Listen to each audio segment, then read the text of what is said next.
Constructing your life is about much more than just building a bank account. Each week, join real estate entrepreneur and mindset coach Austin Linney as he interviews guests who are constructing their dream lives and impacting the world around them on a daily basis.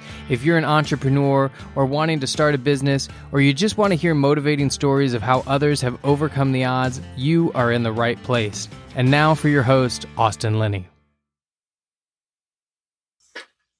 Guys, welcome back to Construct Your Life. This is Austin Linney here. Y'all ain't ready. I don't even know what's going to happen, guys. We've got one of my favorite humans in the entire world. I hope everybody's got their big boy pants on here because we're going to be hearing about some crazy stuff. But Mr. Sterling Shrout, how you doing, my brother? Good, man. Thanks for having me. You got it. Guys, before we get started, I want to thank our sponsor, dreamchasers.com. Go check out their podcast, Mr. Adam Carswell. So I'm going to give a little color. I don't normally give color, but I'm going to give color. So you guys have listened to the podcast. You know my story about drugs and alcohol. Me and Sterling have an amazing group that we started, a recovery mastermind group, because we're both in recovery and both in real estate. So I wanted to bring Sterling on to tell his story, share his story. What I like to do with my guests is let them start where they want to. And I hope everybody's ready. All right. Yeah, I hope so too. All right. So let's see. We'll start. We'll give a little background. From Ohio, grew up in Montana. Now all this is mostly going down in Ohio. Let's see, 2009, something like that, 18. I went to move back to Ohio, kind of started hanging out with some kids that I had known. Well, they were all drug dealers. I had been a drug dealer at a previous point in my teenage years and picked that back up like it was nothing. And I think it took me less than a year and a half. I ended up with 3 years in prison. So turn 19, go to prison, like the same day, get out. We'll just say that sucked. That 3 years, we can skip over that. That's no fun there. No growth, nothing. So get out, realize that like, it's really difficult to get a job now as a felon. All my charges start with aggravated or dangerous. I had, 50 times the bulk amount of ecstasy, and then like AK-47, and then possession of dangerous ordnance for dynamite. So that surprisingly, that's like the least degree of felony. The drugs are way more dangerous. So how do you go about purchasing dynamite? It's easier to barter. What did you barter? Ecstasy. Ecstasy for dynamite. I like it. It seems like it goes hand in hand. Yeah. It felt like it at the time.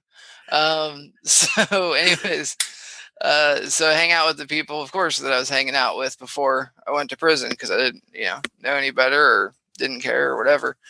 Got strung out on drugs this time, heroin and cocaine.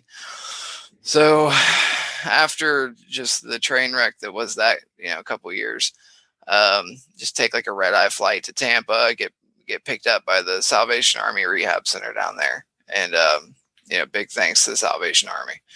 They tried their best. And they, I learned a lot from them. Great program. Anyways, so now I'm down in Tampa. I ended up getting like a year clean, or almost 2 years clean, actually.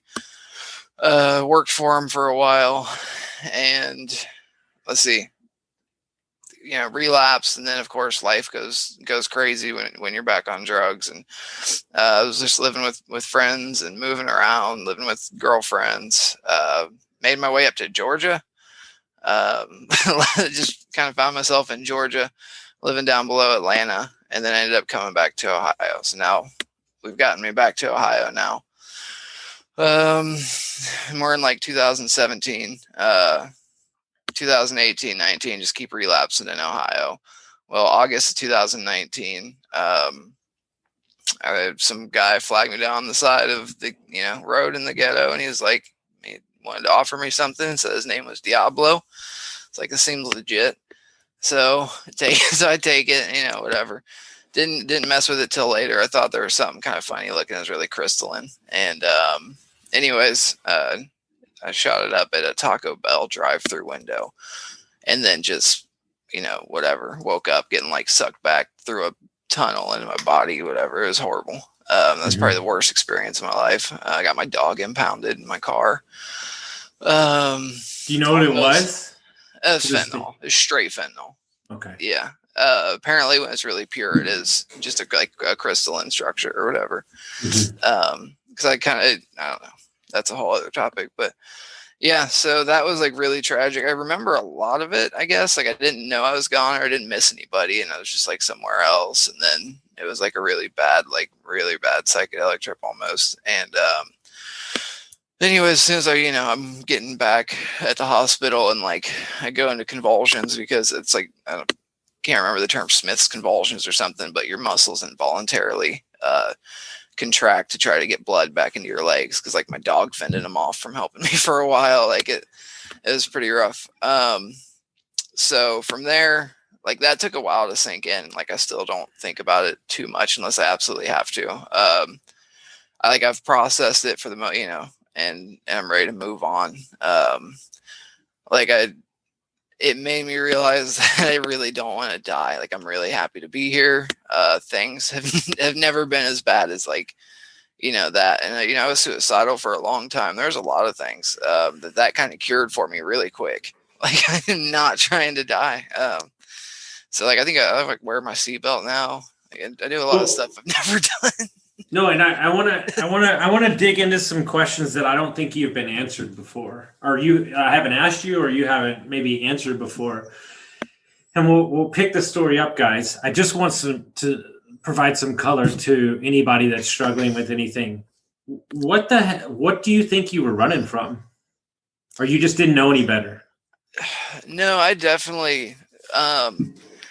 I didn't ever think that I would have a life where I wasn't just working for nothing, like working to survive. And that was it. Like I had no future. I still to this day, I mean, besides rental properties and equity and houses, I don't have a retirement. Like, I've paid minimal into Social Security or anything like that. And just so I'm clear, so everybody understands it, who gives a shit? Okay. Retire. Where we're going, buddy, retirement accounts are for somebody else. We don't need them. So well, and I'm just going back to that. Yeah. Oh, I get what you're saying. Yeah. So you're saying that when you grew up, that was kind of like instilled that you had to have the typical retirement. Yeah, you had to have a job with good benefits, and it like everything that doesn't happen anymore that I was looking for is exactly what I was looking for. Probably where I couldn't find it. So, especially with no college degrees or like a GED and 6 felonies. So, But yeah, no, that was it. I just never had hope that like life was going to be awesome or even mediocre at best. I probably would have taken mediocre. Mm-hmm. I just thought, life sucked and that's how it was. And then like my religion growing up as well was Jehovah's Witness. So like you weren't supposed to be a part of the world.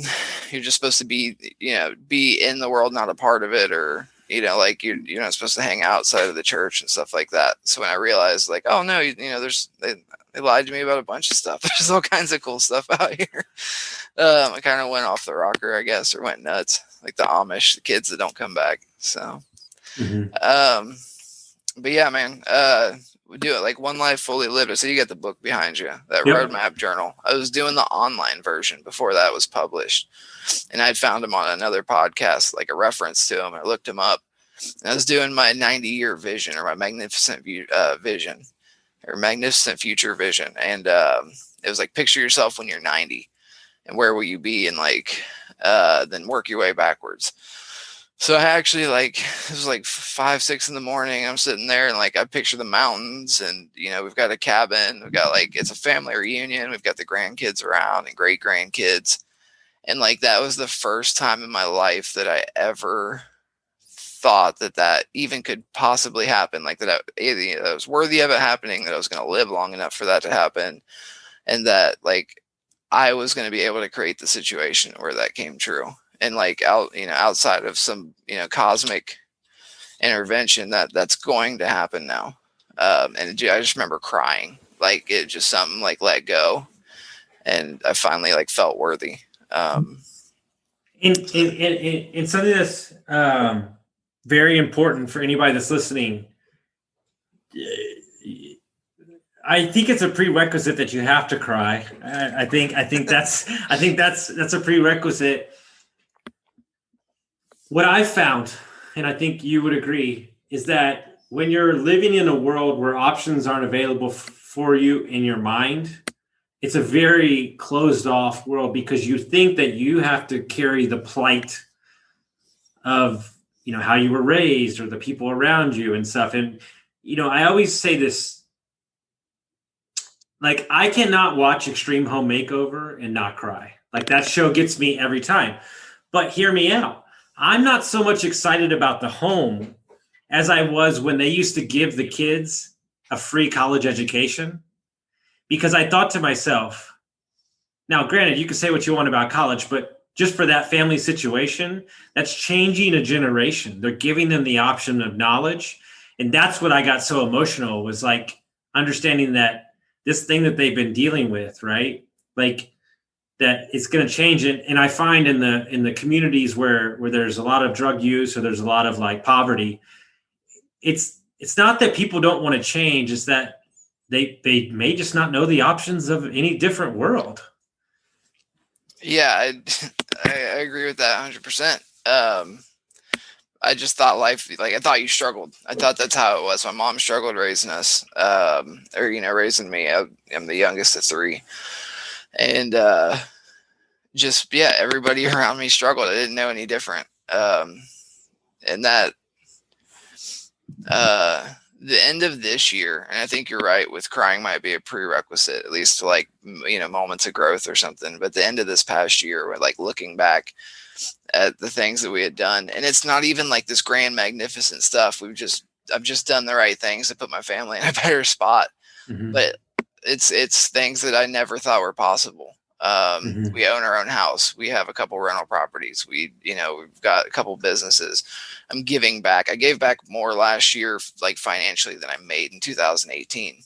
It's just stupid. It's dumb. And so let's unpack that whole thing. You're in the parking lot. You almost die. You're in the thing. You find a podcast. You find one fully lived. As you're writing out your vision, I want to inspire everybody. What was the first step to your, like, how the hell do I make money and how do I turn my life around? What was the first steps and all that? Okay. So the very first thing was, like, so I had the spark. Okay. Like, let's say very first thing I saved up $3,500. I Googled, how do I invest $3,500? Like, I need to make something of this. This is the most money I've ever saved up. And this is literally Christmas Eve of 2019.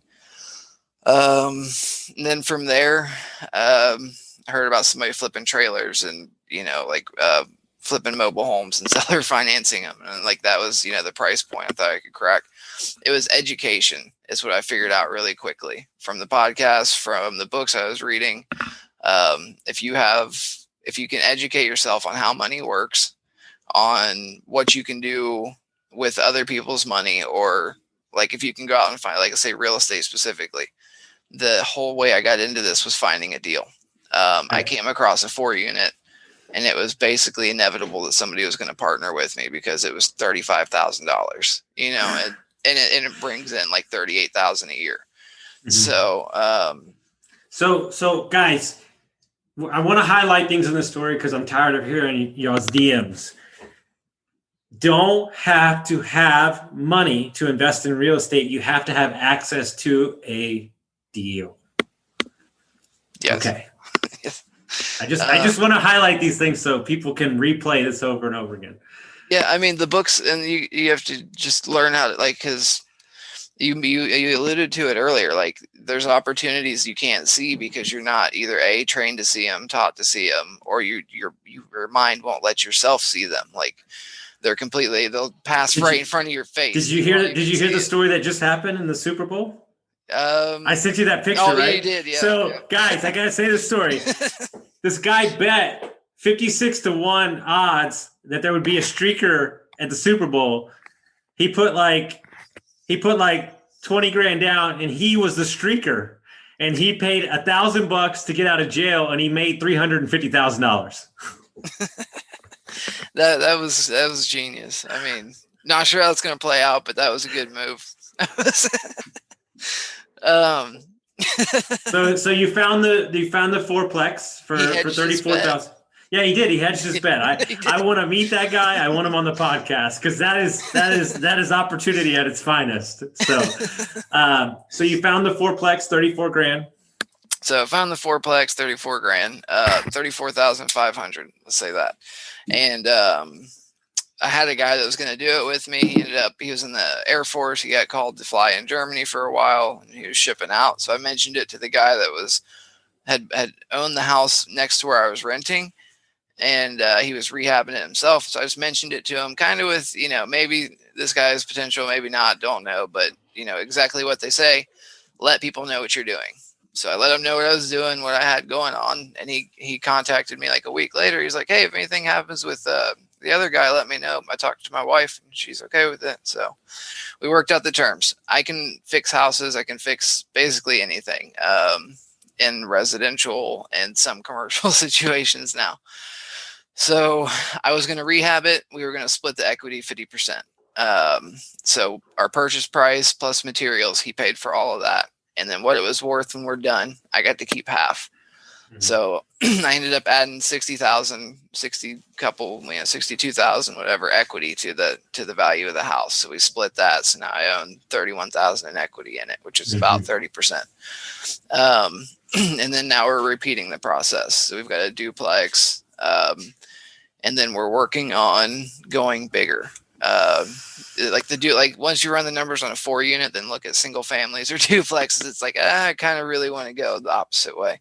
Mm-hmm. So we're, there's a 14-unit, and another like a 12-unit. I'm trying my best to get. Okay. I don't want to say my best because I'd probably have it. I don't say this to embarrass you.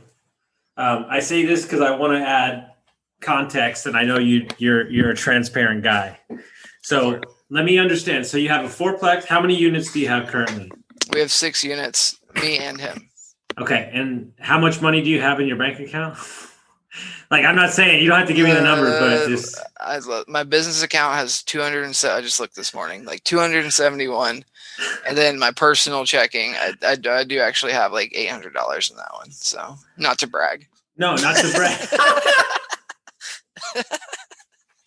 So what I'm trying to make. So let me ask you a question. How do you go from I'm in a parking lot to I don't know if I'm going to live to I don't know how the hell I'm going to figure this out.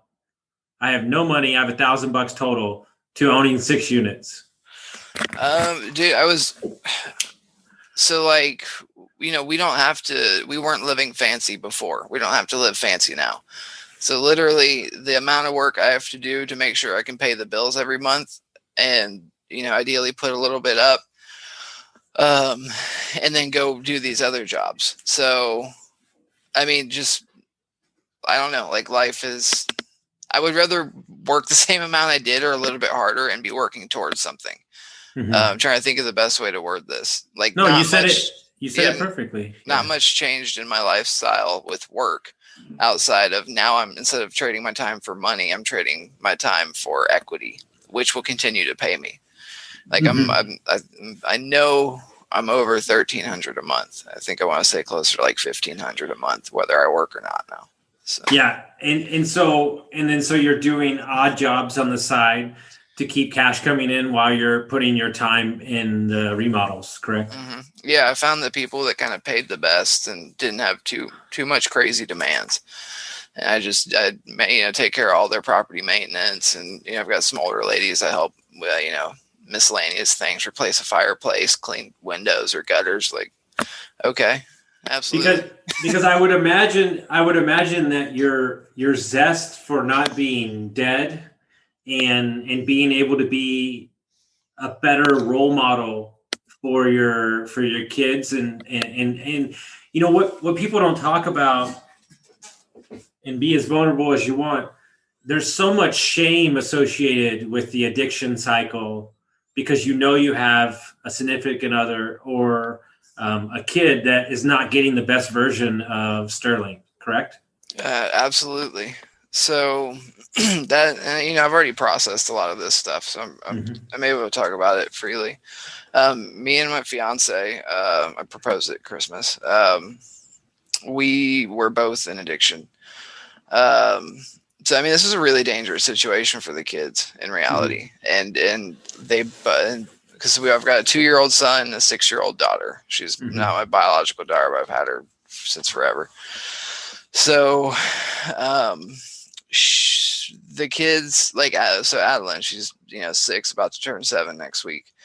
There is behavioral issues from us not being fully present. You know what I mean? Like, from us looking past things, or not, we weren't trying to be the best parents we could be. We were just being parents to our best ability, while our full, our full intentions were to, get high, stay high, all that stuff that comes with addiction. So like now Ayla's super focused on how to be the best parent possible, how to help these kids with mindset at 6 years old. We're teaching her everything we can to be successful. And that there's also like so I spent last year working like 7 days a week. I still will work 7 days a week, but I try to take days, and like, this morning I've got to play with my son and things like that. I still try to make time for him. But there, when we got the house that we live in now, we got this house for $20,000. And that was another situation where it was such a stupid good deal that it wasn't hard for me to find the money to borrow the money. And I'm paying 5 or 25% interest on it. It's like I'm paying 25,000 back for the 20,000, but it doesn't matter because, it's a 3-year loan, and I made $70,000 in equity by doing the work in it. So like, I'll take these decently, kind of bad terms to get where I need to be. But I didn't see I'd go a week without seeing my kids because I was, trying to work so hard because our lease was up. We had to move. Now we're staying at my mom's. Now we're in a hotel at the end of it. And like, you do what you have to do to make it. I got lucky. So the overdose, one of the things that came with it was like something lifted. Like, I don't know if I had a demon or something and it died when I did, and like it just left my body or something, but I felt completely free. I don't know how to describe what was different, but I didn't feel bad about anything I had done. I didn't feel like, that sounds like cold-blooded, but I didn't have all the shame and stuff that usually comes with addiction, like you mentioned. I just didn't want to die, and I was ready to make a change. Like, that's what I felt. I felt that, hey, I know how that, effing ends now, because I hit the, absolute bottom. I thought just being miserable and suffering was enough, or, was the worst that could happen. Like, no, you can actually lose your life and no longer be able to do anything for your family. Like, that would have destined my son to a very rough life. Sure. That I would have I have the opportunity to break the cycles in my family.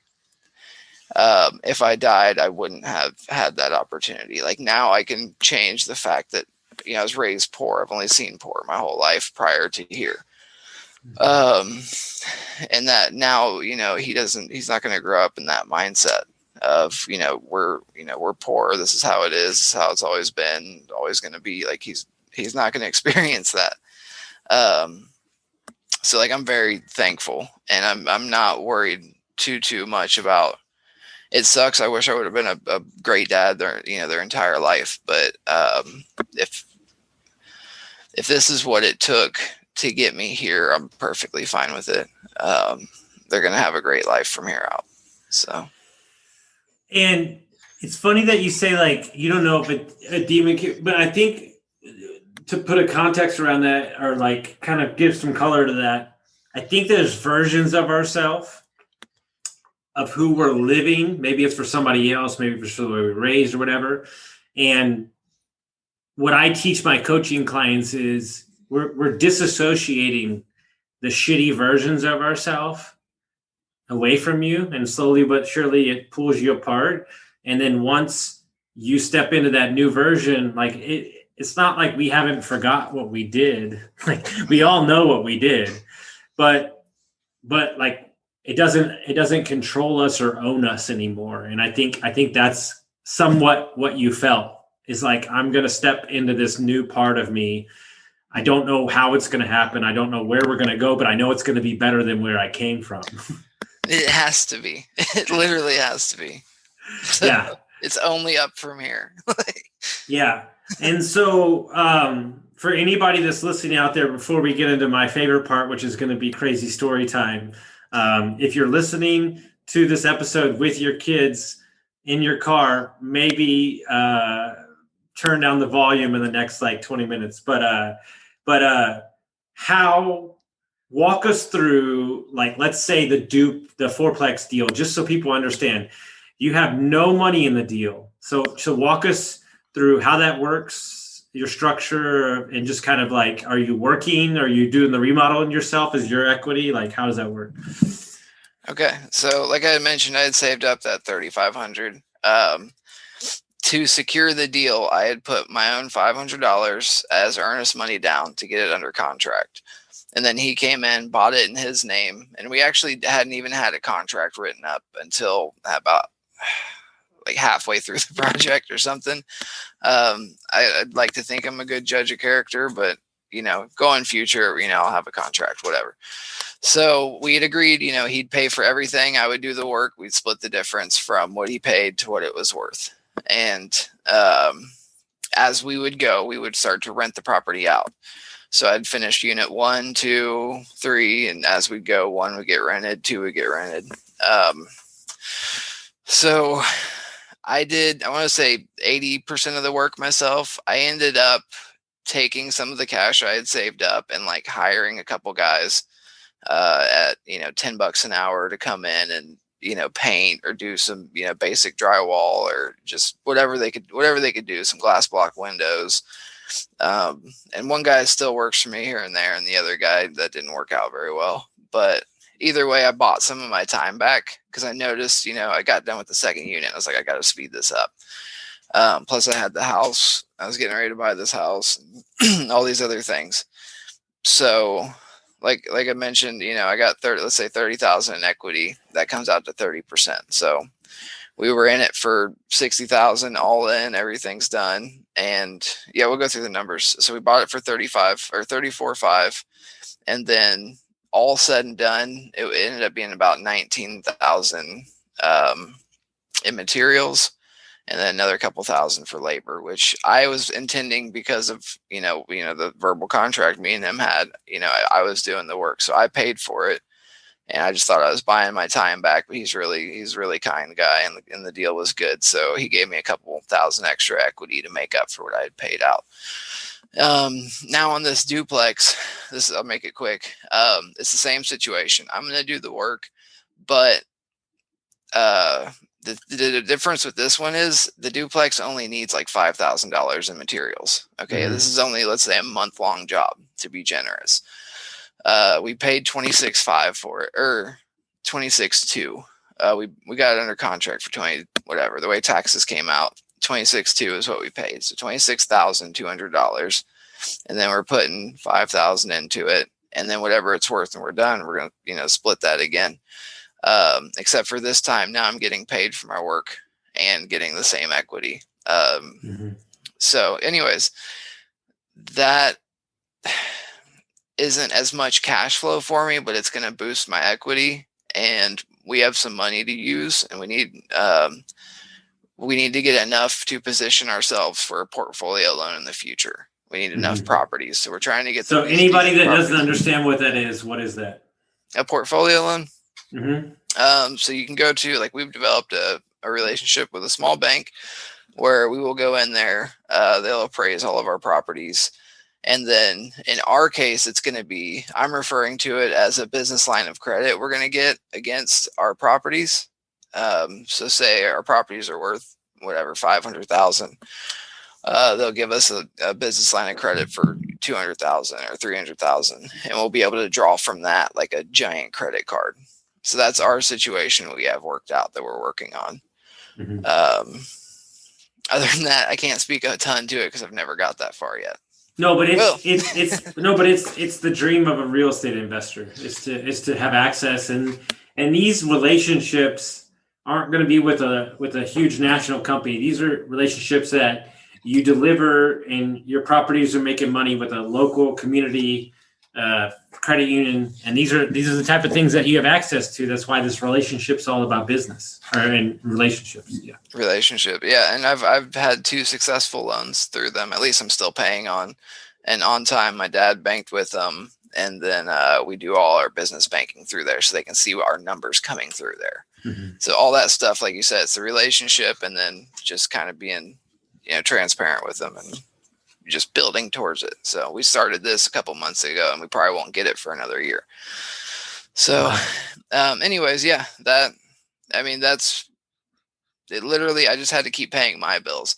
Now, what I did back to what was the most important part of this is, with real estate, it's the deal, or like the education and being able to see the opportunities. He's using a self-directed IRA loan. Okay. It's like a Roth converted self-directed IRA loan. So he can make a loan tax-free. He can make interest on a loan tax-free. So I took out a $15,000 loan against my equity back when we were done with the 4-unit. And that freed up my time to be able to work on things that were making me, profit equity, or, whatever the case, or lower my bills. And he's only charging me 1% interest or something like that. He's super cool. But what it enabled me to do is rehab this house I'm living in now. So I borrowed the money at 25% interest. Well, at 20 grand, that's no big deal. And then by educating myself, I learned, oh, hey, with his, self-directed IRA, he can loan me this money. The interest is technically tax-free for him.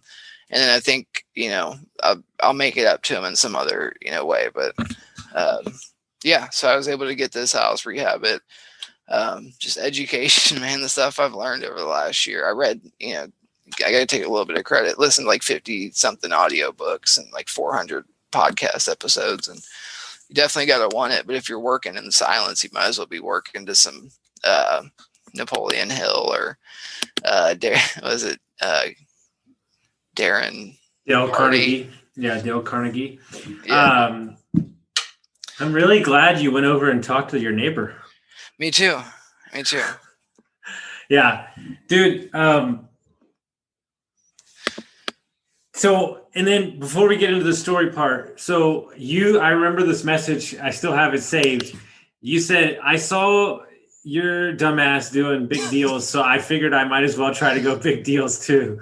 And just walk everybody through your mindset with that. Like, hey, I'm doing this fourplex duplex. I'm not going to turn it down, but there's a real scenario where we could take down an 18 to an 80 unit.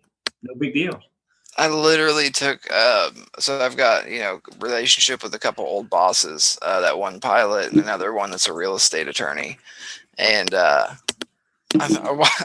like watching your story, and you just, I don't even remember what you landed now. It was before the camping, like RV park. Yeah. Oh, don't worry. That deal fell through, but we're still not done with it. So yeah, heck yeah. Well, I hope you get it. I need to come be yeah. a part of that. So anyways, yeah, so there's a lot of people, man. It's like, I see them doing these things, and me and you have had a conversation, and like, I'm not saying that you're not the brightest person I know, but I know, but it was like, if this guy's landing an 80 unit, what the hell why am I like, keeping myself stuck on like a 4 unit at best?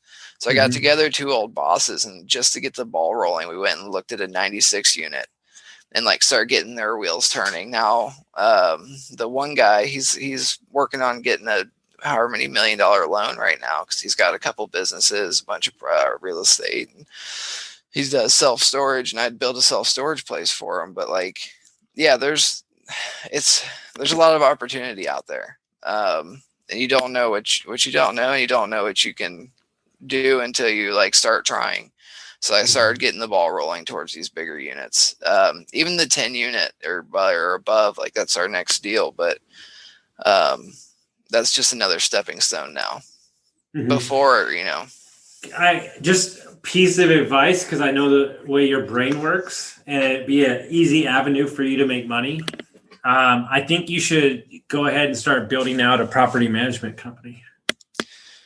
So with my didn't we just talk about this like yesterday? Actually, I think because do you want to tell the story of what you just had to deal with? Oh my God. So yeah, property management's not my favorite thing. But you do what you gotta do, especially in the beginning. So this wasn't yesterday, this was two days ago, Sunday. So during the Super Bowl, while everybody was watching Tom Brady, I was in the basement of a duplex with a Roto-Rooter guy. After a little while, I messed with it for hours for myself, trying to find the clog. But I found out it was between the main and the street, and so I called Roto-Rooter, and he cuts the main sewage line's busted, so he starts cutting the caps off of the accesses. Well, he does the farthest one first, and like there's nothing there, everything's cool, and he snakes it out. He's like, all right, let's go back up here and check this one. As soon as he cuts this thing out, as soon as he cuts the cap off this big 4-inch pipe, literal shit just starts flying out, and he covers it with his hands. And like this, and he's stuck there. And I'm like, what do you need? Like, I'll grab it for you. He's like, I need something to deflect the shit. I'm like, all right, man. So as I'm grabbing something, he's like, oh, never mind. It stopped. It must have came out. So he takes his hand off, but it like little, yet to be discovered that was the clog. All right. So he comes back over and he's like looking at it, messing with it. As soon as he pokes it, dude, it just flies out and covers them head to toe. He's got it on his like glasses and face. And he does this quick little spin around. And I mean, it's just spewing out of here. And the whole stack's just draining, man.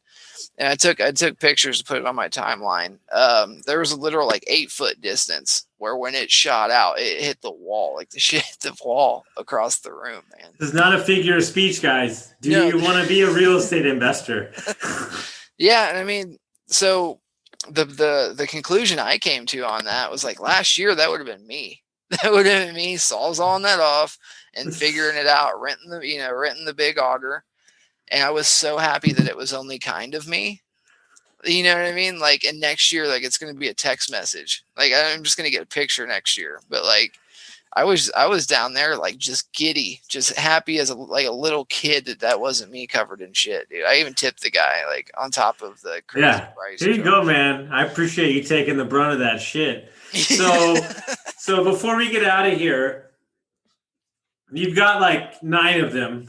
And what I want to hear first, guys, we're going to share. Guys, cocaine's a hell of a drug. Like, if you don't know, like, sometimes you do crazy shit. What I want you to do is tell them the story about the refrigerator off the second floor. Okay. So, well, that one, I wanted to say I was sober, but there's a little bit of steroids in that story. So I'm working for the Salvation Army, picking up. And they don't, endorse steroids, nothing like that. I don't want to say anything like that. They would have fired me. They did. But so I'm in the hood of Tampa. All right, and we're up on this like 3rd story, whatever, just crummy apartment complex. And it's like a single mom and her kids, and she's got this shitty dresser and fridge and whatever else. There's all this stuff that doesn't work, but I'm like, whatever, we'll take it, we'll throw it away, whatever. It gives the Salvation Army a good name. So we're there. It's, it's Tampa. So it's, 120% humidity and like 100 degrees. And we're struggling with this, this stupid refrigerator, man, coming down the stairs, and it gets stuck on the curve of these, or the, whatever landing of the stairs where it turns. And, so, I'm cussing, I'm looking around, and I swear there's like 400 people out there because they're all sitting on the porch, sitting on this other stairs. Like they're trying to walk past me while we're carrying this. Like, come on, dude, like just get out of the way. So finally, me and my truck helper, I got pissed. The rail had caught it somehow. So I just take this thing. I'm pretty sure I looked first, but I flip it over the 2nd story railing. And it crashes, and like people are now coming outside and like looking and just staring at me. And I don't know if you remember the scene from Gladiator when he's fighting in the arena, He kills the dude, and then he like throws up his arms. He's like, "Are you not entertained? Is that not why you are here?" I screamed that at the top of my lungs, dude. And like people are just looking at me like I'm a psycho. Anyways, yeah, just left the refrigerator just laying there and rolled on to the next stop. Like I didn't care if I got fired, nothing. I was just hot and pissed and a little bit when strawed out. So I love it. Okay, we got time for one more. Pick your favorite one. Crazy Sterling story. Okay, well, I'll give. So I'm not going to go with overdosing on a shot of crack behind a dumpster in Tampa. So we'll go with getting catfished by an indigenous Chinese lady. So I'm on Tinder down there. I'm single. I'm in rehab. So what else is there to do but like drink energy drinks and be on Tinder? So it's like this, she's like, the picture was nice.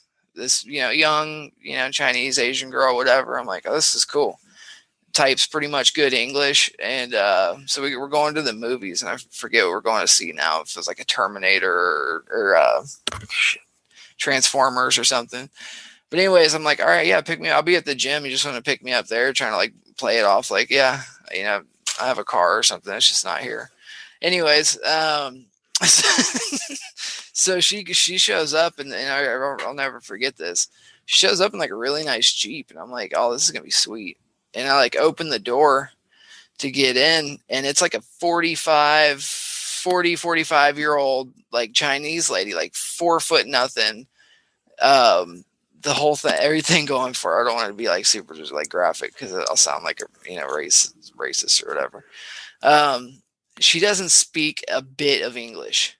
Like we couldn't communicate. I don't know who was texting for her or if she was translating it or what it was, but I had already gotten that far. And like my friends from the rehab saw me get in the Jeep. So I'm like, I'm not backing out now, So we went to the movies, watched the whole movie with her, left with her or whatever. I mean, just went for it, man. Yeah, but I got catfish, but I called her bluff. Or you're a gentleman. I don't know. I'm a gentleman. That's the way. You're a Southern gentleman. You stuck it out. Okay, listen. I can't not get out of here. So you don't have to give him the whole story, but I can't. I have not stopped talking about the $5 joints to get gas money. Can you? All right, I'll make it as quick as possible. I helped this guy cut his ankle bracelet off. He was on federal parole. We threw it in the Yellowstone, went to Oregon with a friend of mine's sister who had mushroom hunting experience. So she was our guide. Got him to Oregon. He left, got on a boat up to Alaska. Me and Stella, we went mushroom hunting, found our stuff, rolled out. We had picked up some, miscellaneous stuff while we were there. Some of it was some really good bud. I thought it was blue. I think it was the mushrooms looking back.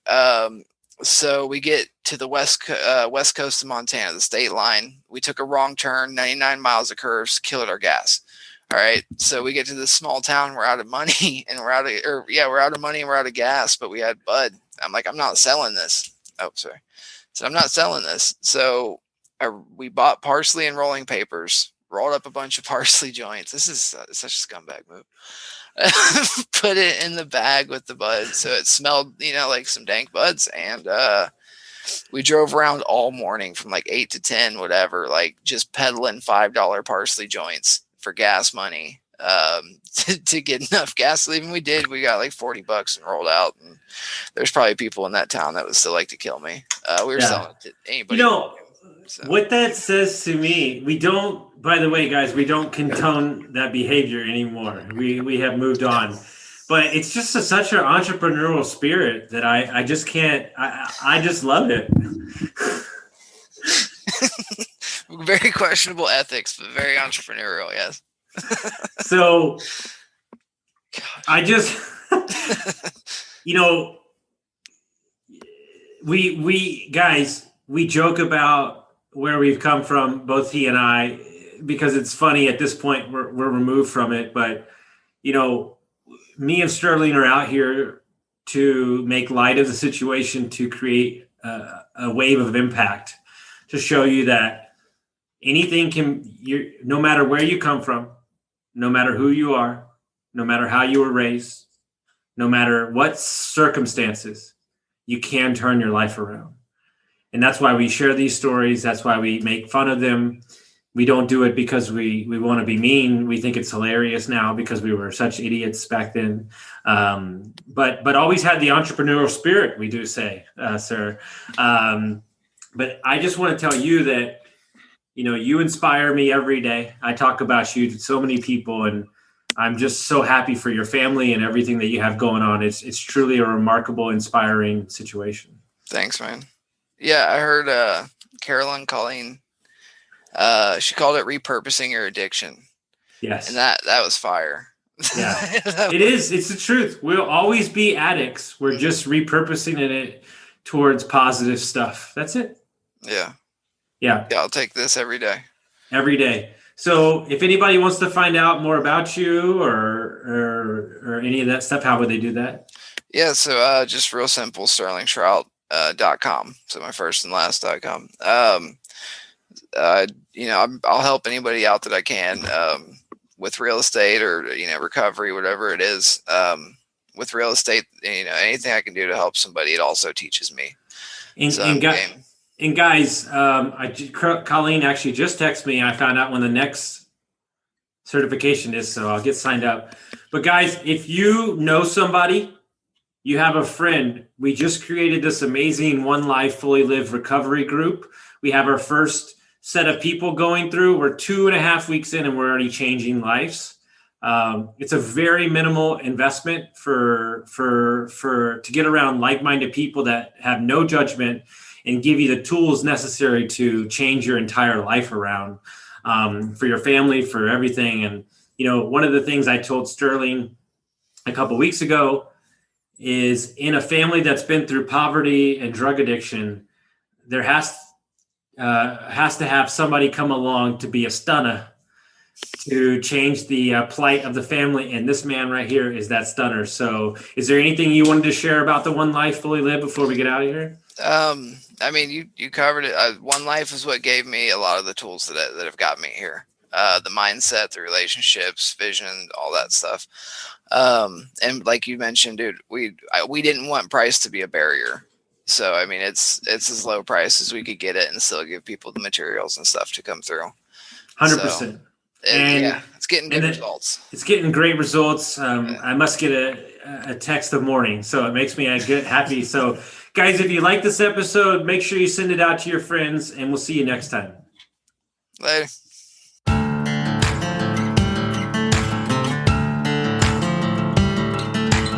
Thank you for listening to Construct Your Life with Austin Linney. If you enjoyed this episode, be sure to rate, review, subscribe, and pay it forward by sharing with a friend. Most importantly, take this opportunity to start constructing your life by taking immediate action on what you learned.